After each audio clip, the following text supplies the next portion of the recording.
This is the example from the book of Best Buy. Notice that we have a title here, and you're going to see for a year ended. An income statement is for a time period, not on a day. Gross profit is what you think about a company selling. So when we're looking at Best Buy, what we think of is Best Buy, they sell electronics. So the gross profit is going to be that, the sales that they make from selling electronics. So what we have here is revenues, net of returns, allowances, and discounts, less our cost of goods sold for those electronics is going to make up our gross profit. Now we have operating income. With Best Buy, this is going to include advertising, salaries, rent, utilities, supplies, depreciation, and other operating expenses. These are very important things that Best Buy needs to do. Without advertising, you wouldn't know where the sales were. Without salaries, there would be no employees. Without rent, there'd be no building for Best Buy to be in. Without utilities, the lights would be off, and customers aren't going to walk into a dark building. Same thing with supplies, depreciation, and other operating expenses. You want to walk into a Best Buy, and you want there to be toilet paper in the restroom. You want there to be cash registers that can check you out. And shelves, these are things that are depreciated, shelves that the items are stacked on so you can see what you want to buy. So all of these things make up our operating expenses, and our gross profit less those operating expenses is going to be our operating income. Next up is other income or expense. So we are showing those here. If it's positive, it's income. If it's negative, it's an expense. These are the things we don't think about with Best Buy, right? We know that Best Buy is going to have a building and lights on and supplies. What we don't think about Best Buy doing is we don't think about Best Buy being, for example, a real estate agent or a bank or stockbrokers. These are the other things that Best Buy is doing outside of their operations. In this case, it looks like we have a gain on a sale of an investment. We've invested in other income, and we have interest expense. So these are things outside of operation. Then we're going to add our income tax and subtract that out. So what we're seeing here is we have our gross profits less our operating expenses, right? And then what we're doing here is we're taking this number and we're decreasing it by our other expenses. The expenses were larger than the income. And then we are reducing this by our income tax expense for our net income. Now I know there are more steps here. That's why it's called the multi-step income statement. But it is showing our financial statement users better and more relevant information, right? We are able to see, here is what Best Buy does when they sell their electronics. Here are their operating expenses, and so forth. So it really gives us a better idea of what Best Buy is doing. All right, let's jump into an example here with the multi-step income statement. We have Baskin-Robbins. They sell ice cream, and we are given information for them to complete a multi-step income statement. Let's go ahead and walk through these accounts and determine which section of the multi-step income statement they're going to be part of. Are they going to be part of the gross profits? That would be the meat of what Baskin-Robbins does. So what does Baskin-Robbins do? Well, they sell ice cream.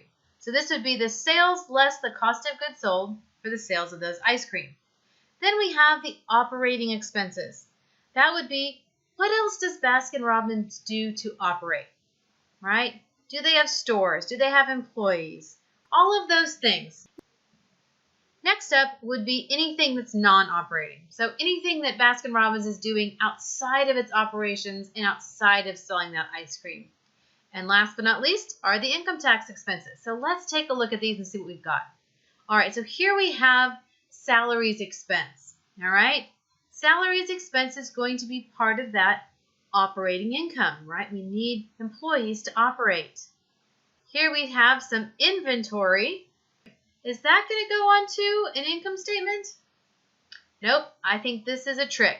That is going to be on our balance sheet. All right, here we have sales returns. Where do sales returns go? Right? Those are in the gross profit section of the multi-step income statement. Utilities expense. That is also going to be part of operating, right? We need our utilities to operate. Customers are not going to walk into a dark restaurant. Income tax expense. That one is going to go in the income tax section. Sales revenue, all right, that one's part of our gross profit. Interest income, all right, so interest income, that is not part of operations. That's going to be a non-operating item, okay? Cost of goods sold, all right, that is the cost of ice cream or Baskin-Robbins. That's going to go up in our gross profit. Rent expense, there's another operating item. That is going to go into our operating section, right? We need a building to have our ice cream store in. Interest expense, that's another example of non-operating, right? We think of Baskin-Robbins, we think of selling ice cream, right? That's going to be our gross profit pieces. And then our operating expenses, things like having a building, having their lights on, having employees. And then the other pieces are going to go in that non-operating. Now we can see the problem over here with the multi-step income statement. What you can see here is we just need to drop these numbers in. We have net sales here. Total sales revenue was 69. We had sales returns of 1,100, which we're going to show as negative. That gives us our net sales of 68,700. Now we're going to subtract out the cost of goods sold, which was 28,700, to give us a gross profit of 40,000. Now note how this is formatted here. We've got a positive number, a negative number. These are going to give us this net sales revenue, which is the sales of ice cream, Baskin-Robbins. We are showing our cost of goods sold here as positive, but our problem is subtracting this net sales revenue less this cost of goods sold to get us our gross profit.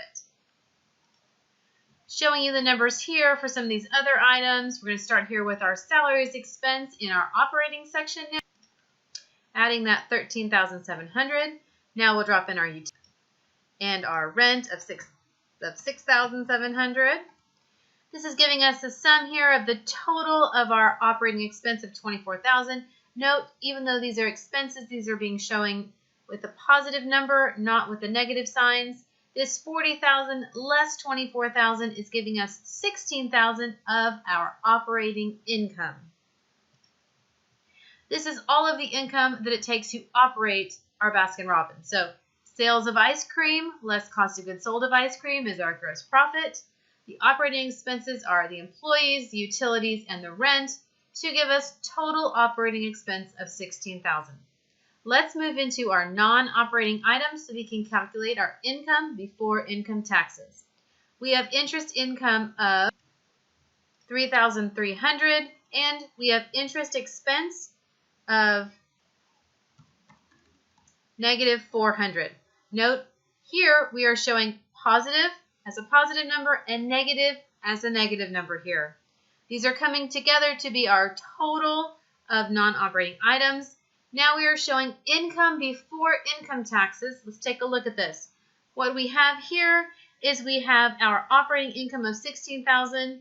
What we're doing here is we're adding back, because this is positive, our non-operating items to give us an income before income tax of 18,900. Now we're going to put the income tax here. We're going to make this a positive $6,000. And it is going to be subtracted here.